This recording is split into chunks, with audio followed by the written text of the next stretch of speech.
மகாபாரதத்தில் தர்மர் சூதாடி நாடு நகரம் அனைத்தையும் இழந்து கடைசியில் துரியோதன் ஒரு கண்டிஷன் போடுறாரு. நீங்கள் போய் 13 வருஷம் இருந்துட்டு வந்தீங்கன்னா காட்டுக்குள்ளார 12 வருஷம் வனவாசம், 1 வருஷம் அஞ்ஞானவாசம். அஞ்ஞானவாசம்னா யாருக்குமே தெரியாமல் இருக்கணும்.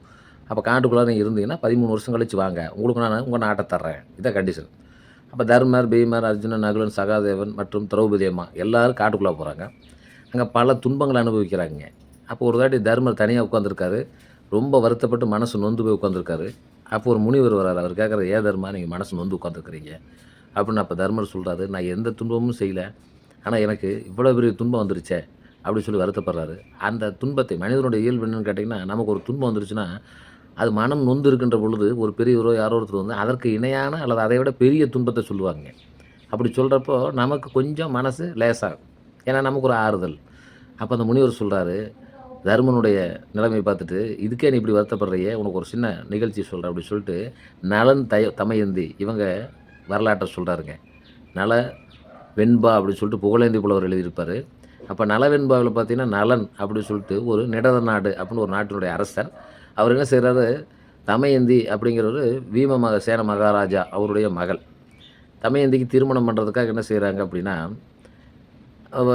சுயம்வரம் வைக்கிறாங்க. அப்போ ஒரு அன்னப்பறவை வந்து அதெல்லாம் ஃப்ளாஷ்பேக் பெருசாக இருக்குதுங்க. நம்ம சுருக்கமாக சொல்லி முடிச்சிடறோம்.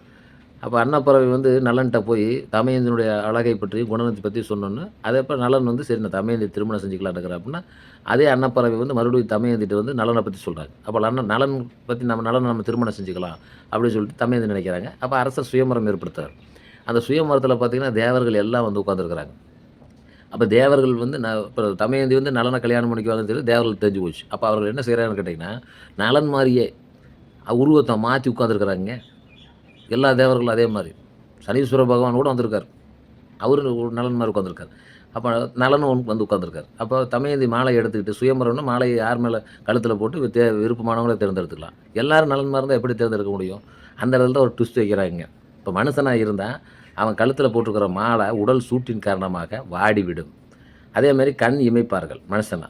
தேவர்கள் அப்படின்னா அவங்க உடம்புல குளிர்ச்சியாக இருக்கும் உடம்பை. அப்போ அவர்கள் மாலை மாறாது, கண் இமைக்க மாட்டார்கள். அப்படிங்கிறது கால் நிலத்தில் படாது. இந்த 3 கண்டிஷனை வச்சு தேவர்களை பூரா ரிஜெக்ட் பண்ணிவிட்டு கடைசியில் மனுஷன் யாருங்க, நலன், அவன் கழுத்தில் மாலை போடுறாங்க. அப்போது அந்த மாலை போட்டு திருமணம் முடிஞ்சு போச்சு. இப்போ இவங்க 2 பேரும் நல்லா மகிழ்ச்சியாக இருக்கிறாங்க. அப்போ அந்த மாலை சுயமரத்தை தோல்வி அடைஞ்ச தேவர்கள்லாம் டென்ஷன் ஆகிடுறாங்க. எப்படியாவது நலனை பழி வாங்கணும் அப்படின்னு சொல்லிட்டு அதுக்கு ஒரு பிளான் பண்ணுறாங்க.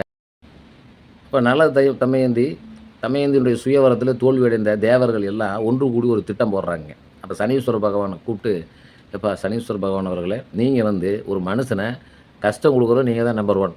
அதனால் நீங்கள் வந்து நலனை போய் பிடிங்க, பிடிச்சி அவனை படாதபாடுபடுத்துங்க. ஏன்னா நம்மளை வந்து இவ்வளோ சிரமப்படுத்தணும் இல்லையா தமயந்தி கிடைக்காம அப்படின்னா. சனீஸ்வர பகவான் வந்து ஒரு நீதிமானுங்க. அவர் வந்து காரணம் இல்லாமல் ஒருத்தர் துன்பப்படுத்த மாட்டார்.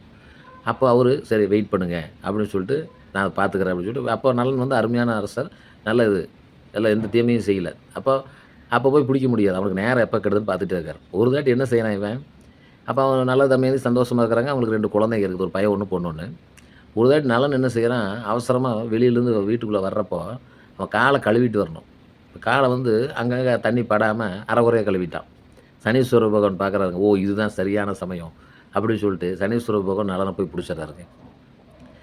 நலனை பிடிச்சோன்னே உடனே சனீஸ்வரர் பகவான் பிடிச்சதை நமக்கு தெரியுமே, 7.5ன்னு சொல்லுவாங்க. 7.5 சனி அப்படின்னு, அஸ்தம சனி, இப்படிலாம் சனீஸ்வர பகவான் இருக்காங்க. சனீஸ்வர பகவானுடைய தாக்கம் இருக்கிறவங்க நலவெண்பாவை பிடிச்சாவே போதுங்க. அப்போது அந்த நலனுடைய மந்திரி பேர் புட்கரன். அவர் என்ன செய்கிறாரு, ஒரு பிளான். அவர் பயங்கரமான சுயநலம். அவர் என்ன செய்கிறாருன்னு கேட்டிங்கன்னா, நலனை வந்து சூதாட அழைக்கிறார். மகாபாரதத்தில் தர்மநாதன் அதே மாதிரி. இப்போ நலன் வந்து சூதாட போகிறான். சூதாட போய் தன்னுடைய நாடு நகரம் எல்லாத்தையும் இழந்துடுறாங்க. இழந்து உடனே கண்டிஷன் என்ன, சூதில் கண்டிஷன்னா, நீங்கள் எல்லாம் தோத்துட்டிங்கன்னா அந்த நாட்டை விட்டு ஓடிடணும், யாருக்கும் தெரியாமல் நீங்கள் போய் இருந்துக்கணும். அதான் கண்டிஷன் 2 பேருக்குமே. இதில் புட்கரன் ஜெயிச்சிட்றான். இப்போ நாடு நகரம் நகை சொத்து எல்லாத்தையும் இழந்து தன்னுடைய மனைவி 2 குழந்தை இவன் 4 பேர் வெளியே வந்துடுறாங்க. அப்போ தமயந்தி என்ன செய்கிறாங்கன்னா, அங்கேருந்து ஒரு பணியாளர் மூலிமா இந்த 2 குழந்தைகளை அவங்க தாத்தா பீமசேன மகாராஜாட்ட கொண்டு சேர்த்திடுறாங்க. தமயந்தியும் போய் இரு அப்படின்னு நலன் சொல்கிறான். ஆனால் தமயந்தி நான் போக மாட்டேன், உங்கள் கூட தான் வருவேன் அப்படின்னு சொல்லிட்டு பின்னாடியே வராங்க. அப்போது ஒரு அடர்ந்த காடுங்க. ஏன்னா தமயந்தி ஒரு அரசி, நடக்கவே முடியாது. நம்மளே சாதாரணமாக செருப்பு போட்டு நடந்துட்டு திடீர்னு நடக்க முடியாது. ஒரு அடர்ந்த காடுங்க, பசி, பட்டினி. என்ன காட்டுல என்ன கிடைக்கும்? ஏதோ கீரைகள், பழங்கள் கிடைக்கும். அது ரொம்ப சிரமம். விலங்குகள் தாக்கம் அதிகம். அப்ப அந்த அடர்ந்த காட்டுல படுத்து தூங்குறாங்க 2 பேரும். அப்ப நலன் யோசிக்கிறான், நாம இன்னும் வேகமா எங்கேயாவது போகலன்னா பின்னாடியே தமயந்தி வந்து அவளும் துன்பப்படுவா. அதனால அவ இப்படியே இருக்கட்டும். நம்ம இருக்கிறதுக்கு முன்னாடி அவ கண் முழிக்கிறதுக்கு முன்னாடி நம்ம இங்கேருந்து கிளம்பிருவோம். அவ கண் முழிச்சு பார்த்துட்டு மறுபடியும் போய் சேர்ந்துருவா அவங்க அப்பாட்ட அப்படின்னு சொல்லிட்டு அவன் அங்கேருந்து கிளம்பிடுறாங்க. கண் முழிச்சு பார்த்த தமயந்தி யாருமே இல்லைங்க. வனாந்தர காடு. அப்போ ஒரு பெரிய மலைப்பாம்பு தமயந்திக்கு முழுங்க வருது. அப்போ ஒரு வேடன் வந்து அந்த மலைப்பாம்பை கொல்றான். கொன்னுட்டு தமயந்திய துரத்துறாங்க. காட்டுக்குள்ளார தமயந்தி படுத்து தூங்குறப்ப, தமயந்திய விட்டுட்டு நலன் விலகிர்றாரு. ஏன்னா, அதுக்கப்புறம் அவங்க அம்மா, அப்பா கூட போய் சேர்ந்துருவாங்கன்னு. அப்ப அந்த நேரத்தில ஒரு மலைப்பாம்பு வந்து தமயந்திய முழுங்க வருது. அப்போ ஒரு வேடுவன் பார்த்து அந்த மலைப்பாம்ப கொன்னுட்டு, தமயந்திய அடைய நினைக்கிறான். அப்ப தமயந்தி பயந்து அங்கிருந்து ஓடி, பக்கத்தில வேதி நாடு அப்படின்னு ஒரு நாடு இருக்கு. அந்த நாட்ல போய் அந்த நாட்ல ஒரு பணிப்பெண்ணா வேலை செய்றாங்க. ஒரு அரசினுடைய நிலைமை பாருங்க. அஸ்தம சனி புடிச்சா இப்படியா? பணிப்பெண், வேலைக்காரியா வேலை செய்றாங்க. அப்ப அப்படியே அந்த கேரக்டர் அப்படியே இருக்கட்டும். இங்க நலன பார்ப்போம். நலன் காட்டுக்குள்ள வந்தவன் என்ன செய்றான், ஒரு இடத்துல பயங்கரமா தீ புடிச்சு எரியுது. அப்ப தீ புடிச்சு எரியிறப்போ, அந்த இடத்துல ஒரு பாம்பு, பாம்பு வந்து "என்னைய காப்பாத்துங்க, காப்பாத்துங்க, காப்பாத்துங்கன்னு" கத்துது. அப்ப இவன் வந்து சரி பாம்ப காப்பாத்துறேன்னு சொல்லிட்டு தீயெல்லாம் வச்சு பாம்ப வெளிய எடுத்தான். அந்த பாம்பு இவன் நலன கடிச்சு வச்சுருதுங்க. கார்கோடகன்னு சொல்லிட்டு பயங்கரமான விஷம். ஆனா அந்த விஷத்துல என்ன செய்வான், நலனுடைய உருவம் மாறி போயிருது. அழகான முகம் வந்து அப்படியே கருத்த உருவமா, கூன் விழுந்த உருவமா மாறிருது. உடனே நலன் கேட்குறாரு, "ஐயா கார்கோடகா இப்படி பண்ணிட்டீங்களே, உங்களுக்கு நான் உதவி தானே பண்ணேன். என்னை வந்து இடைஞ்சல் பண்ணிட்டீங்களே" அப்படின்னா கார்கோடகன் சொல்றாரு, "நான் செய்வதெல்லாம் நன்மைக்கு. அதனால இந்தா ஒரு சட்டை. இந்த சட்டைய வச்சுக்க. இந்த சட்டைய நீ எப்போ போட்டாலும் பழைய உருவம் வந்துரும்." அப்படின்னு சொல்லிட்டு கார்கோடகன் போயிடுறாரு. இவன் அந்த சட்டைய வாங்கிட்டு, சரி இருந்தாலும் பரவாயில்ல இந்த உருவமே இருக்கட்டும். ஏன்னா நம்ம அந்த மந்திரியுடைய இதுலேருந்து தப்பிக்கணும் அப்படின்னா, நம்ம இதான் வேறு வழி இல்ல அப்படின்னு சொல்லிட்டு, உடனே அங்கேருந்து வந்து இந்த பக்கம் அயோத்தி நாடுன்னு ஒரு நாடு இருக்குங்க. அந்த நாட்டு அரசர்ட்ட போய் வேலை கேட்குறான். வேலை கேட்டா தேர்ப்படை டிரைவரா வச்சுக்கிறார். தேரோட்டி. தேரோட்டிய வச்சுக்கிட்டு அங்க அப்படியே இருக்குது. அந்த அம்மா அங்க வேலைக்காரியா இருக்குது. அப்போ ஒரு தாட்டி பீமசேன மகாராஜர் என்ன செய்றாருன்னா, அந்த வேலைக்காரி இருக்கிறவங்களெல்லாம் அந்த நாட்டுக்கு போறாரு. விருந்தினரா போறாரு. விருந்தினரா போறப்ப தன்னுடைய மகள் வந்து வேலைக்காரியா இருக்கான்னு பார்த்தா, ஐயோ! வருந்தி மகள கூடவே கூட்டு போயிறாருங்க. இப்ப தமயந்தி சேஃப் ஆயிடுச்சு. தமயந்தி அவங்க 2 குழந்தைகளும் அவங்க அப்பாட்ட போய் நிம்மதியா இருக்கிறாங்க. பிரச்சனை கிடையாது. இப்போ இந்த சைடு நலன். நலன் வந்து இருக்கிறான். இப்போ தமயந்தி 12 வருஷம் முடிய போகுதுங்க. ஏன்னா 12 வருஷம் தனியா இருக்கணும். அப்ப சனீஸ்வர பகவான் 7 1/2 வருஷம். புடிச்சு 7 1/2 வருஷம் ஆகப்போகுது. அப்ப தமயந்திக்கு ஒரு உள்ளுக்குள்ளார ஒரு உணர்வு.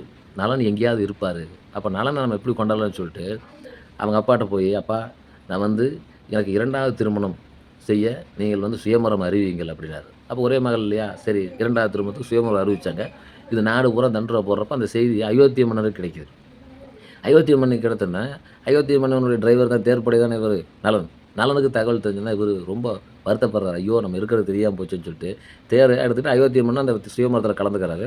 அப்ப போயிட்டே இருக்கிறாங்க. அப்ப அயோத்திய மன்னர் வந்து இந்த சில ஐடியாலாம் குடுக்குறார். சூது பற்றி சில விஷயங்கள், மரங்களில் உள்ள இலைகளை எவ்வாறு எண்ணுவது, அத பத்திய விஷயங்கள், இப்படியெல்லாம் கத்துக்கிறார். தேர் ஓட்டி பயங்கரமா ஓட்டுவாங்க நலன். மிக வேகமா ஓட்டும். அந்த டெக்னிக்கெல்லாம் இவன் கத்து தரான். இப்ப எல்லாரும் அந்த தமயந்தியினுடைய நாட்டுக்கு வந்துடுறாங்க. வந்து சுயமரம் நடக்க போகுது. சுயமரம் நடக்குதுங்க 2வது சுயமரம். அப்போ வந்து எல்லாரும் அரசர்கள் உட்கார்ந்துருக்கிறாங்க. தமயந்தி தொலைவரா எங்கடா நம்ம நலன் வந்துட்டாரா, வந்துட்டாரா, வந்துட்டாருன்னு. அப்ப அத நலன் புரிஞ்சுக்கிறான். புரிஞ்சுட்டு அந்த கார்கோடகன் குடுத்தார் இல்லைங்களா சட்டை, அந்த சட்டைய எடுத்து அப்படியே போடுறாருங்க. பழைய நலனா மாறிறாருங்க. உடனே தமயந்தி ரொம்ப சந்தோஷப்பட்டு நலனுக்கே மறுபடியும் மாலைய போடுறாரு. போட்டு மறுபடியும் அந்த நாட்டிலேயே சந்தோஷமா இருக்கார். மாமனார் நாட்டிலேயே. பீமசேன மகாராஜா மாமனார் நாட்டிலேயே. அப்போ யோசிக்கிறான் நன்னலன். மாமனார்ட்ட போய் எனக்கு கொஞ்சம் படைகள் குடுங்க.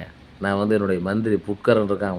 அவன போய் அழிக்கிறேன் அப்படின்னு சொல்லிட்டு, அவனோடு படையும் செய்றாரு, சூது ஆடுறாரு. சூதாடி சூதுக்கு சூதே தண்டனை அப்படின்னு சொல்லிட்டு, அவர் நாட்டையெல்லாம் புடுங்கி மறுபடியும் நிடத நாட்டின் மன்னனாக மாறிவிடுகிறார். அப்பதாங்க அவருக்கு அஸ்தம சனியே விலகுது. 7 1/2 வருஷம் அவரு எவ்வளோ சிரமங்க. இது பெரிய கதை.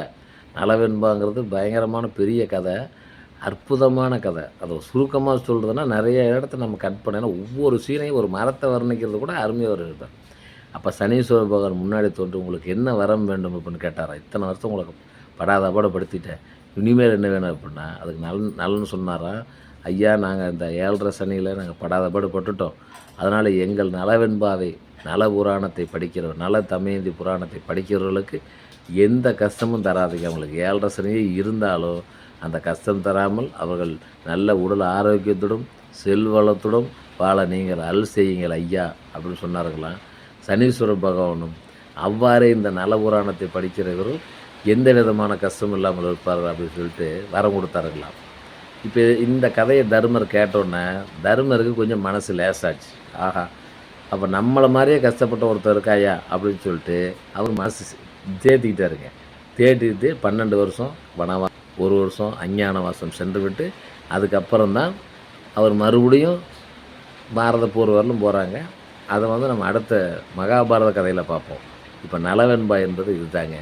கேட்ட அனைவருக்கும் நன்றி. தொடர்ந்து ஆதரவு தாருங்கள். நன்றி, வணக்கம்.